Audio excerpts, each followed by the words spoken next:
Iniimbestigahan na ng Department of Education ang panenermo ng isang guro na lumabas pa sa live stream. Nag-viral ang panenermon kung saan nakapagbitaw ang guro ng mga salitang may diskriminasyon umano. May report si Ian Cruz. Hindi ako nag-board exam para lang hindi irespeto ng mga katulad niyong wala pa namang nararating sa buhay. Viral ang live stream video na ito ng isang gurong pinapagalitan ang mga estudyanteng hindi raw siya ginagalang. Di na nga kayo matalino eh.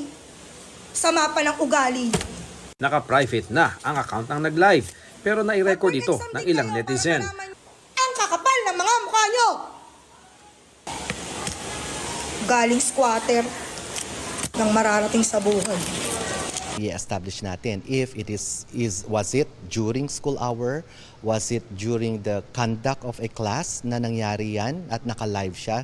Ang tanong ng marami, bakit galit na galit ang guro? Parang meron yatang nabanggit yung certain group of mag-aaral or students about personal issue about the teacher. So parang she was disappointed na may or frustrated na may ganong remark siyang narinig.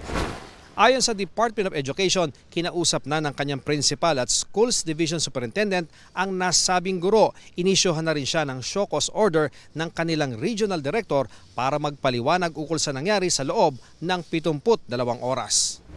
Titiyakin ding mabibigyan ng psychosocial intervention ang mga estudyante na nakarinig ng masasakit na salita. Sabi naman ng ACT Teachers Party List, hindi tamang nagbitaw ng mga salitang may diskriminasyon ng guro. Taga Metro Manila raw ang guro na nagtuturo sa public high school. Kinakausap na rin siya ng mayor na nakakasakop sa kanya. Pupuntahan daw siya ng ACT NCR Union para malaman kung may kailangan siyang tulong. Stress ba siya or depressed ba siya? Kaya lang, ang problema ko dito, gusto ko rin tanungin, bakit sinocial media niya pa, no?